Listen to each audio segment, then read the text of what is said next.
I was scrolling through my usual rotation, YouTube, podcast clips, maybe a cheeky scroll through Chris Williamson's Modern Wisdom backlog, when I stumbled on something weird.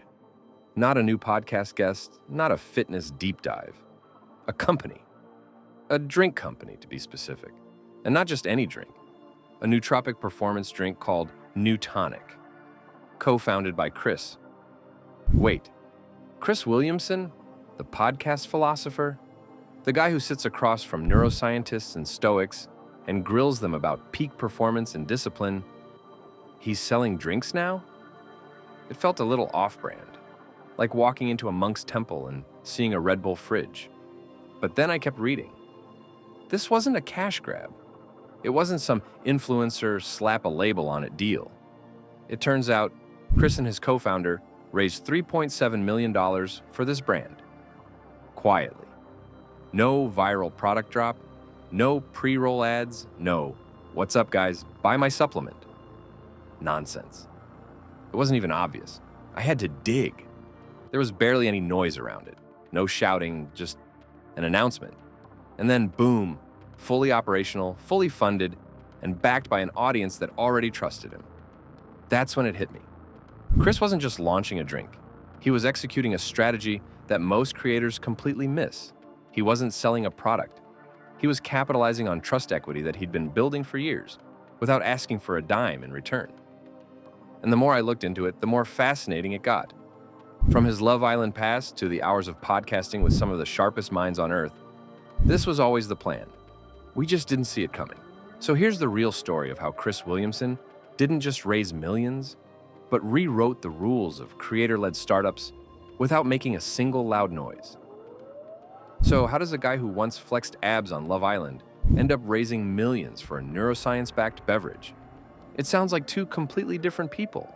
But that's the thing about Chris Williamson. He's always been playing a deeper game. From the start, this wasn't about chasing attention. It was about chasing better questions. And that curiosity wasn't just content, it was personal. The man has tracked every habit, every supplement, every sleep cycle and productivity hack imaginable. So when he starts talking about nootropics, it's not because someone handed him a sponsor deal. It's because he's been living this life behind the scenes for years. That's what most people miss about successful entrepreneurs. They build in the dark long before anyone notices. They don't just talk about the problem, they obsess over it until the solution has to come out. For Chris, that solution was Neutonic.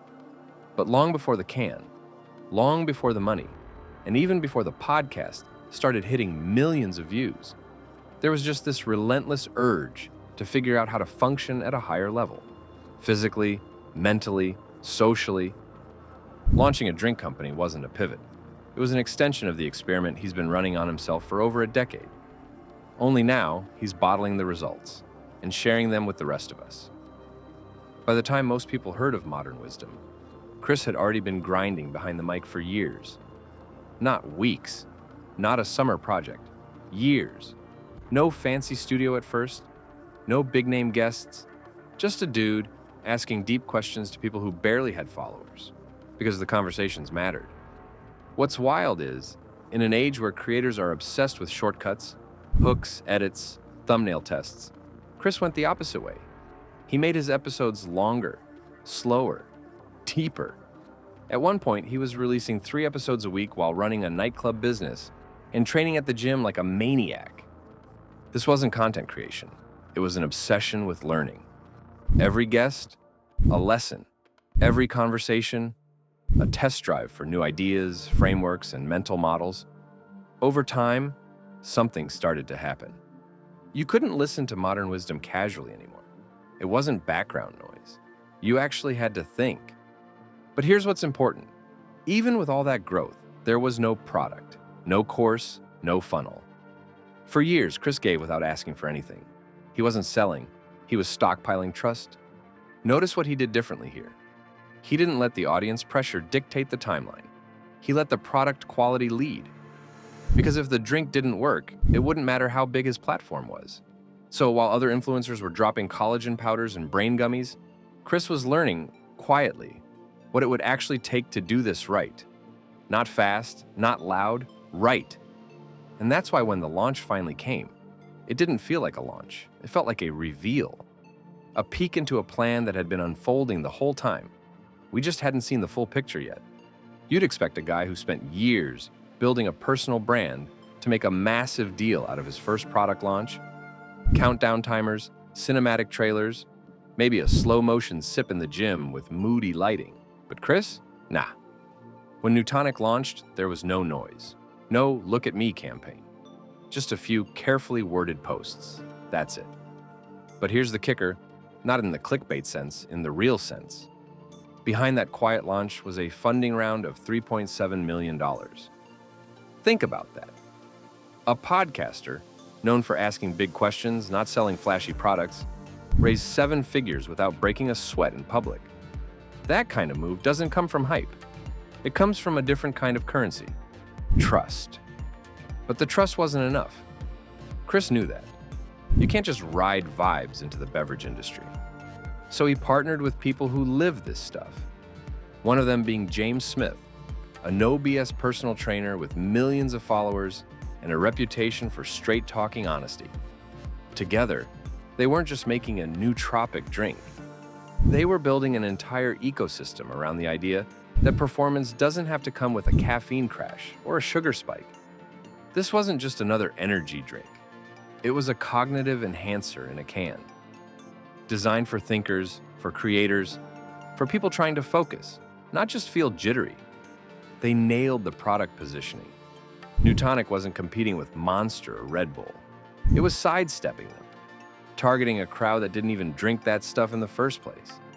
People who meditate, read Huberman, track macros, optimize sleep. In other words, people like Chris. And that's what most startup founders miss. This is how you escape the copycat trap. You build something for the exact version of yourself that no one else is building for. That's what Neutonic did.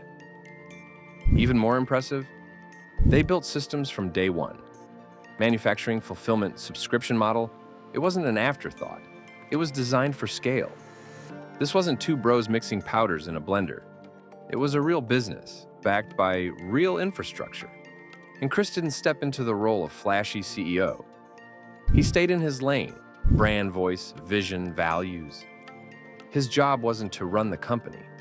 It was to be the North Star for what it should stand for. That's the difference between a side hustle and a real brand. And that's how Neutonic went from an idea to a funded, future-ready business, without a single clickbait launch video. At this point, most creators would have gone full Elon mode, plastering their face all over the can, jumping on every podcast to talk about their founder journey, and turning every sip into a personal brand flex. Chris? Completely different approach. He didn't try to make Neutonic the next hype brand. He made it inevitable, something that fits so naturally into his world, you almost didn't notice it was a business move. That's what makes it genius. Because if you really zoom out, Neutonic isn't just a drink. It's the physical manifestation of everything Chris has been talking about for years. Focus, energy, longevity, optimization. All the buzzwords that have been turned into YouTube filler, Chris actually turned them into a formula. He didn't need to manufacture credibility.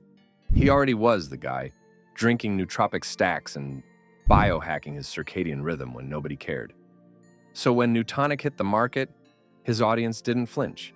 They trusted it the way they trusted him to recommend a book, a supplement, or a mindset shift. That's the level of brand alignment most creators dream of. No awkward pivot, no hard sell. Just an extension of the lifestyle he was already living and sharing.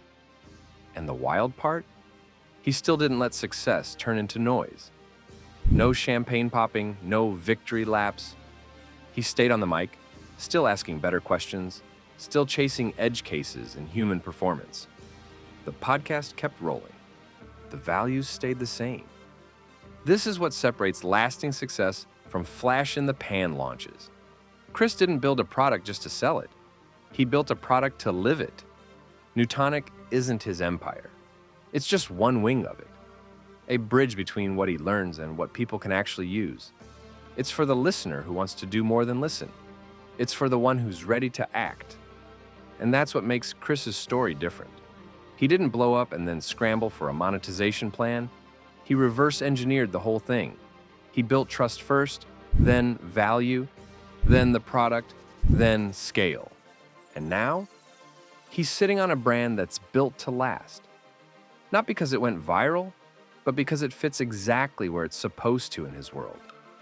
The lesson here isn't really about drinks. It's not even about raising $3.7 million. The real lesson is about leverage, not the kind you buy, the kind you earn, slowly, silently, by doing good work when no one's watching.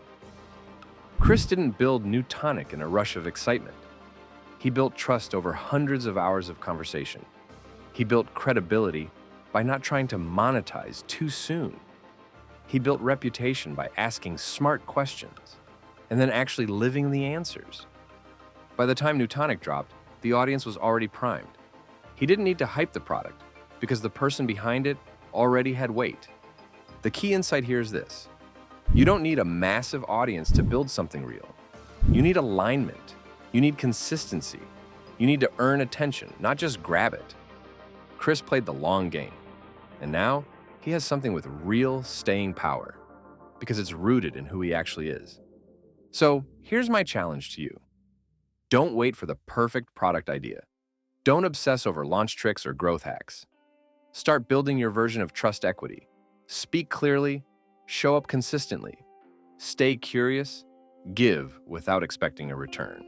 Because if you do that, if you lay the foundation now, when the moment finally comes, you won't need to yell, you'll just speak, and people will already be listening. Because if a guy can go from nightclub promoter to reality TV to one of the most respected minds in performance and philosophy, and raise millions without ever asking for the spotlight, what's stopping you?